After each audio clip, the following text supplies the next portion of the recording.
Halo teman-teman, perkenalkan nama saya Salsa Putri Nurbanti. Di video kali ini saya akan membahas tentang aplikasi asam dan basa. Baik teman-teman, teori asam basa dibagi menjadi 3, yaitu teori asam basa menurut Arrhenius, teori asam basa menurut Bronsted, dan teori asam basa menurut Lewis. Di dalam teori Arrhenius dikatakan bahwa asam adalah suatu zat yang apabila dilarutkan dalam air, ia akan menghasilkan ion H+. Nah, sedangkan basa adalah suatu zat yang apabila dilarutkan dalam air, ia akan menghasilkan ion OH-. Selanjutnya yaitu di dalam teori Bronsted.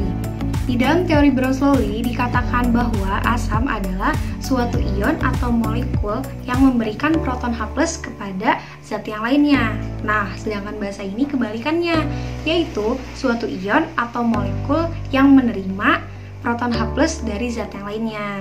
Nah, yang terakhir adalah teori asam basa menurut Lewis.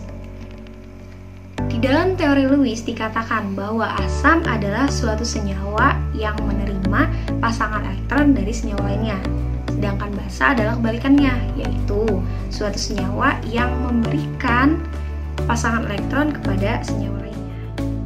Seperti namanya, asam pasti mempunyai rasa yang masam, sedangkan basa mempunyai rasa yang pahit.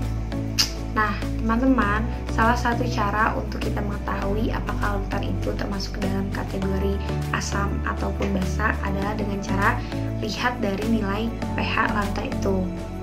Nah, ketika suatu larutan yang mempunyai nilai pH kurang dari 7, itu berarti bisa kita kategorikan sebagai larutan yang mempunyai sifat asam. Sedangkan jika suatu larutan mempunyai nilai pH lebih dari 7, maka bisa kita kategorikan sebagai larutan basa.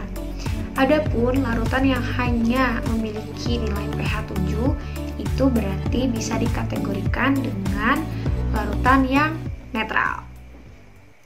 Baik teman-teman, setelah kita membahas tentang apa itu asam basa dan bagaimana cara kita menggali larutan asam basa itu, sekarang kita akan membahas tentang aplikasi asam basa. Tetap simak videonya ya. Nah teman-teman, secara tidak sadar sebenarnya kita ini sudah banyak menjumpai aplikasi asam basa dalam kehidupan sehari-hari. Contohnya seperti kita saat mandi, ketika kita menggunakan sabun, di mana sabun ini mengandung atau bersifat basa. Lalu, contoh lainnya ketika kita makan bakso atau ketika kita memasak sesuatu lalu kita berniat menambahkan cuka agar si makanan yang kita buat ini agak sedikit mempunyai rasa asam. Nah, penggunaan asam cuka ini itu termasuk dalam pengaplikasian asam dalam kehidupan sehari-hari, dan penggunaan sabun ketika mandi itu termasuk pengaplikasian basa di dalam kehidupan sehari-hari. Selain itu, aplikasi asam basa juga banyak diterapkan dalam berbagai bidang. Contohnya seperti dalam bidang kesehatan, seperti dalam pembuatan obat mah. Nah, obat mah ini kan mempunyai sifat yang basa, di mana sifat basa ini bisa menetralisir kandungan asam yang berlebih pada lambung kita yang bermasalah ini. Kedua, dalam bidang pertanian. Contohnya seperti sifat asam dalam tanah. Nah, keasaman tanah ini erat kaitannya dengan kesuburan tanah itu sendiri. Semakin asam suatu tanah, maka semakin turun juga tingkat kesuburannya. Tanah yang bersifat asam ini atau tanah asam bisa disuburkan kembali dengan cara menaburkan kapur dolomite. Atau bisa juga dengan cara lain, yaitu contohnya seperti abu sisa pembakaran kayu. Abu kayu ini kaya akan zat kalium, di mana zat kalium ini apabila direaksikan dengan air akan membentuk suatu senyawa atau suatu zat yang dinamakan dengan kalium hidroksida. Kalium hidroksida ini bersifat basa. Nah, sifat basa yang terdapat pada kalium hidroksida dapat atau mampu menurunkan sifat keasaman dalam tanah tersebut. Nah, yang ketiga adalah pengaplikasian asam basa dalam bidang industri.